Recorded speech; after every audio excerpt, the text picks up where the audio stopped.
Fala galera, beleza? Marchando aqui para mais uma aula do nosso curso de controle da Titãs. E hoje a gente vai começar o módulo 4 do nosso curso, onde a gente vai falar sobre a implementação dos controladores, principalmente os PIDs, tá? Então, quero começar a aula de hoje falando um pouco das diferenças que a gente vai ter do nosso PID no mundo ideal, aquele que a gente viu, as equações, para o PID físico que a gente vai implementar. Então, porque no mundo real a gente está sujeito a vários tipos de coisas diferentes, né? Uma delas, por exemplo, é o ruído. Então aqui eu tenho um exemplo para vocês de um sinal senoidal, certo? Aqui dá para ver que é uma senoide. E perceba que essa senoide ela está cheia de ruído, né? Então vai ter uns picos aqui maiores do que deveria estar. Aqui a gente vai ter uns valores menores. E o perfil aqui do sinal vai ser muito ruidoso. A gente pode tentar filtrar esse sinal para deixar ele mais parecido com uma senoide original, e aí a gente vai ter uma coisa parecida com essa curva aqui em vermelho, tá? O nosso sinal medido, ele nunca vai ser igual ao sinal que deveria ser, né?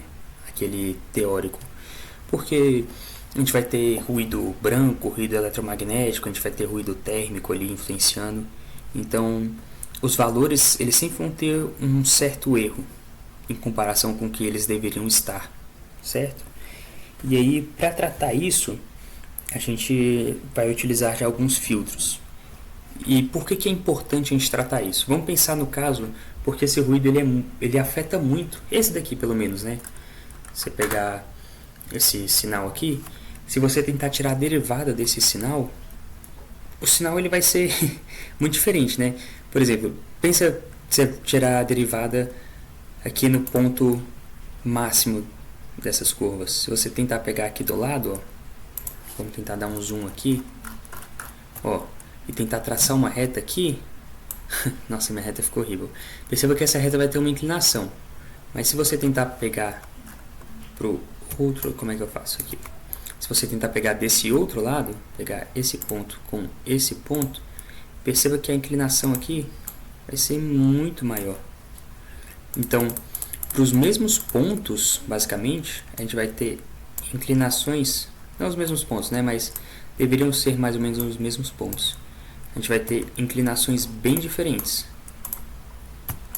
Então, é importante que a gente trate isso para minimizar essas diferenças.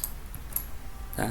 Aqui, desse outro lado, a gente ainda tem algum quesitozinho aqui de um ruído, mas perceba que ele já é bem mais homogêneo, né? Por assim dizer. Esse aqui, por exemplo, ele seria reto. Esse aqui seria até um pouco negativo. Certo?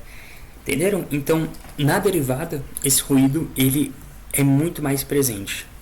E aí, para resolver e contornar esse problema, a gente vai utilizar um filtro na parte derivativa. E aqui eu tenho um pouco das equações que compõem esse filtro. Não sei se vocês leram, mas quando eu estava apresentando o firmware lá do PID, eu falei que tinha um certo filtro ali para a parte derivativa. Esse filtro ele é aplicado da seguinte forma. A gente primeiro calcula o f de t, que seria o filtro, né? A gente faz ele multiplicando 1 menos alfa pelo f de t anterior, mais o alfa multiplicado pelo erro, tá? E o filtro é basicamente esse alfa. Então aqui a gente perceba que a gente está fazendo só uma soma ponderada, né?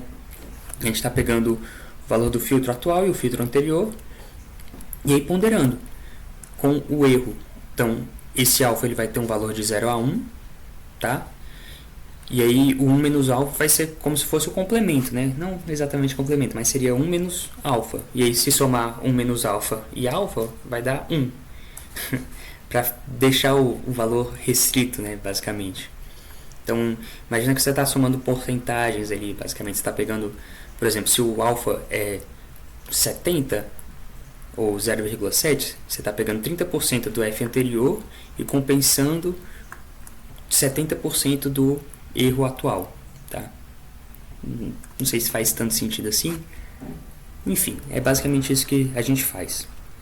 E a gente faz a derivativa desse f de t aqui. Então a gente calcula o df dt aqui com f de t menos f de t menos 1, que é basicamente, aparece aqui também, sobre dt. Perfeito? E aí, o que falta aqui da gente achar é esse alfa. Esse alfa a gente vai calcular da seguinte forma. A gente pega as raízes das nossas constantes kp, k e kd, pega o absoluto dessas raízes, depois o máximo desse absoluto e faz 1 sobre o maior deles, né? O máximo deles, vezes 10, tá? Esse E1 aqui que a gente encontra para o filtro, que seria 1 sobre o maior deles, vezes 10, a gente joga numa exponencial. Então a gente faz exponencial de menos ΔT sobre esse E1. E isso daí vai ser justamente o 1 menos alfa. E aí, para calcular no final, a gente pega 1 menos alfa e a gente vai ter o valor de alfa, o valor de 1 menos alfa, e a gente pode implementar no nosso algoritmo. E aí eu vou mostrar para vocês aqui agora como é que a gente faz para implementar um algoritmo do PID num firmware. Então vamos pegar aqui o nosso firmware que está rodando no nosso robô. Para o nosso caso, o alfa e o 1 menos alfa, o alfa foi igual a 1, então 1 menos 1 é 0. Isso se deu porque o nosso KD está igual a 0. Então a gente meio que não vai ter parte derivativa, então não faz sentido ter o filtro, né? Mas eu vou mostrar para vocês a implementação mesmo assim. Que a gente começa criando, né, as constantes, tanto Kp, K e Kd, quanto do nosso filtro. E aqui percebam que quando tiver o L vai ser para o motor esquerdo e quando tiver o R vai ser para o motor direito. Tá? A gente tem aqui algumas variáveis zeradas também que a gente cria para dar o set point do motor direito e do esquerdo. A gente também define um limite para a integral. Não sei se eu comentei com vocês nas outras aulas, mas é necessário que a integral ela tenha um limite, porque como é uma soma infinita, em algum momento ela vai saturar, né? Se ficar tendo sempre valores positivos. Então é importante que a gente não é que ela vai saturar, é que se tiver sempre valores positivos, em algum momento esse erro ele vai se acumular tanto que ele vai interferir muito mais no nosso controlador do que os outros parâmetros. Então é importante que a gente coloque um limite para que esse erro não cresça demais. Tá? E esse limite aqui, a gente está trabalhando só com um, mas ele pode ser um para cada controlador, né? Um para o motor esquerdo e um para o motor direito. Tá? Então a gente cria set points, a gente cria as variáveis de saída do PID, a variável da soma da integral, as variáveis para o filtro derivativo, o F e o F anterior, e a leitura aqui do nosso PWM, a leitura do nosso sensor. Aqui, se vocês quisessem utilizar um filtro média móvel, que a gente não está utilizando. Então vamos descer lá no nosso loop de implementação, na parte do controle dos motores. Como a gente vai fazer ela a cada intervalo de tempo, eu coloco aqui dentro de um if, né, para checar se o tempo atual menos o último tempo de atualização já é maior do que o intervalo de tempo, né, definido. Então, aqui a gente começa lendo o nosso sensor e aí definindo a velocidade atual como o valor de RPM, né? A gente primeiro calcula a velocidade atual e depois joga o valor no nossa variável ali de leitura da velocidade. Aqui, que nem eu expliquei para vocês no vídeo já que a gente passa por esse firmware, é só para garantir que o robô ele vai começar a girar o motor a partir do offset dele. E aí, nesse else aqui, a gente começa o cálculo do nosso PID mesmo. Ele é bem enxuto. A gente primeiro calcula o erro, pegando o set point menos a velocidade atual. E o set point a gente pega pela leitura aqui da comunicação Wi-Fi. Tá? Então já é um valor que ele não surge do nada, ele é enviado para o robô. Ele poderia vir de um potenciômetro, poderia vir de maneira digital ali pela comunicação serial, poderia de diversas formas. Aqui no caso a gente está pegando esse set point de acordo com a comunicação Wi-Fi. Então a gente calcula o erro e começa com a integral. Como que vai ser a nossa integral? O nosso ΔT aqui, ele é 0,7, né? 700 milissegundos. Então, isso daqui seria integral é igual a erro vezes o ΔT. Tá? É basicamente isso que a gente está fazendo. A gente está sempre multiplicando por 0,7 e fazendo a soma incremental, né? A gente perceba aqui que eu estou fazendo o mais igual, então seria como se fosse integral mais e vezes ΔT. Então é isso, eu estou sempre acumulando aqui dentro do integral. E aí eu jogo esse integral utilizando a função constrain, que ele basicamente mantém o valor do meu primeiro argumento dentro dos valores do meu segundo e terceiro argumento. Então eu tenho o limite inferior e o limite superior. Aqui novamente, esses limites eles podem ser diferentes para o inferior e para o superior, eles podem ser diferentes para cada uma das rodas, tá? Então nessa linha aqui eu saturo a minha integral para não deixar ela passar desses limites.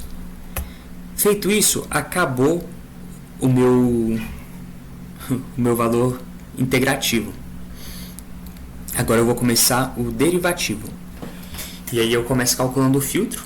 Aqui, FR vai receber 1 menos alfa vezes o F anterior, mais o alfa vezes o meu erro. Aquela fórmula que eu mostrei para vocês no começo do vídeo. E aí depois, o meu valor derivativo vai ser 1 sobre 7, né, que está basicamente aqui a explicação do cálculo, que é 1 sobre o meu dt, multiplicado pelo f menos o f anterior. Eu faço isso porque fazer multiplicações em termos de hardware é muito mais fácil e menos custoso do que fazer uma divisão. Então eu faço aqui a multiplicação de 1.4 pelo meu valor aqui da subtração do f menos o f anterior. E aí o meu f anterior recebe o meu f atual, porque aí no próximo ciclo eu vou ter um novo f atual, e aí o meu f anterior será o meu f de agora, né? Basicamente para fazer como se fosse uma FIFO ali. Tá.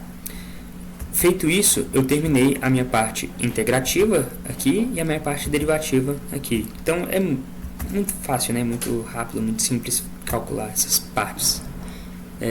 Se eu não quisesse botar esse erro, eu poderia simplesmente fazer o meu aqui a derivativa ser o meu erro menos o erro anterior vezes esse meu dt aqui, né? 1 sobre dt. E aí o meu erro anterior receberia o meu erro nessa linha aqui. Basicamente esquecer essa linha aqui e trocar tudo daqui por erro, né? É assim que você faz uma derivação numérica, né? Bem simples. Tá, aí então eu terminei aqui a parte integrativa e a parte derivativa. Vou só calcular meu PID. Então meu PID vai ser meu KP vezes o erro atual, certo? Bem direto. Meu KI vezes o integral, que foi calculado aqui. E o meu KD vezes o derivativo, que foi calculado aqui. Pronto. Terminei o meu PID, e é assim que eu faço um PID implementado de maneira discreta num microcontrolador. Aí, por questões de implementação física e para adequar o meu sistema, o que eu faço? Eu restringo o meu PID entre 0 e 165.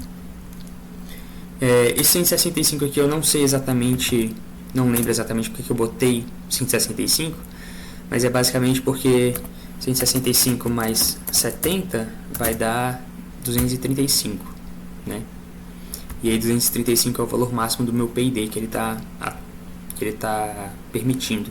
Eu poderia botar aqui 185, e aí aqui seria 185, aqui 255.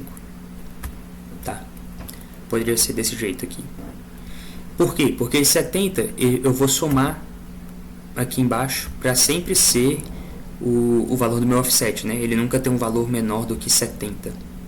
Perceba? Porque se ele for igual a 0, ele vai somar 0 mais 70. Eu poderia fazer esse constraint aqui de 70 a 255 também.